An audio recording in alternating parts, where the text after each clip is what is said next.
Hi guys, welcome back to another episode of our streaming safari. My name is Denise. I'm going to be guiding the streaming safari again today. And first off, I want to say thank you guys so much for anybody who came out for Benny's 8th birthday bash yesterday. We greatly appreciate it. And then any of you who have just been out or donated or added us on Amazon Smile, thank you so much. It means so much to our facility as a nonprofit. Alright, so today's streaming safari, we're going to talk about Earth Day. Earth Day was actually created in about 1970 to educate everyone on environmental issues. So one of the things with Earth Day, the Earth is actually about 70% water. So we're going to talk a little bit about water absorption today with a little experiment. And then also, how can you help out? If you guys have any suggestions, drop them down in the comments if you know how you can help out this Earth Day, this coming Thursday, April 22nd. But for now, we'll go ahead and get started on our little experiment. So I have two little containers of water here. I have two coloring since we're doing Earth Day themed. I got green for the land, blue for the water. I have a little container so that way I don't make a mess everywhere, hopefully, but you've seen my streaming safaris before and they're not very small. You can get a pipette or droppers. I have syringes just to control our water droplets. And then I have some cotton balls. If you have cotton rounds, that works even better because it has a circular earth.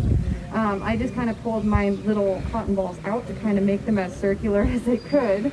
And then, so I'll kind of show you, just kind of pull it out to make it a little bit of a round little thing.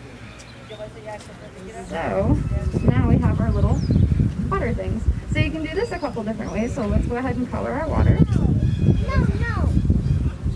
I got my green for my land, and again, remember, most of the earth is water, so you'll mostly want to use the blue dropper, but you can add a little bit of spritz of land every once in a while.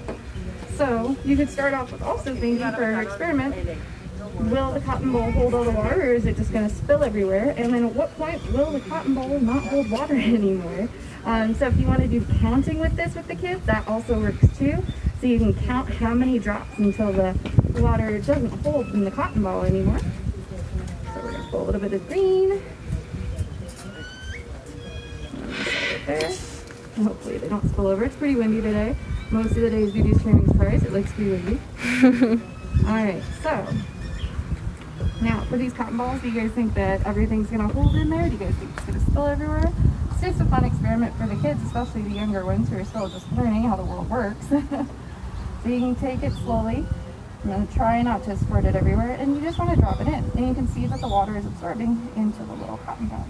So you can make this a little counting activity, and I'm trying to make these drops so that it doesn't explode everywhere. And you can see that the cotton ball is actually absorbing the water. We've done a lot of experiments though where water isn't always so absorbent. When you do oil, oil is less dense than water, so the oil floats to the surface. Last week we did a little experiment on dirty wings, so how oil spills affect bird feathers. So you can see this time it's actually holding in the cotton ball. And then if you miss, that happens, accidents happen. And you can kind of go until it doesn't absorb anymore. Even if you wanted to play with it a little bit, get the water nearby onto the thing, and you can even try to soak it up just like that. And then I would just count and see. It's a fun counting activity for the kids until the water no longer holds. So now, how can you help the earth for Earth Day?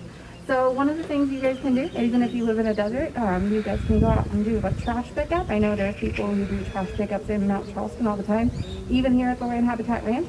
In the desert around us, that's not commercialized property. We'll go out and actually pick up trash on certain days of the week to clean up the desert out here, because actually there's a lot of litter out here in the desert. So we got to go clean that up. Again, recycling is always a good one. You can always start recycling, or just think about single-use plastics that you used and how you can reuse those plastics. Clothing is another good way to think about. You want to donate that. Maybe you have clothes that you don't want anymore. Donate them to Goodwill instead of throwing them out. There's actually a lot of clothing items that end up in the trash. There's a lot of materials that take to make clothing. So recycling this clothing or reusing it is helpful as well.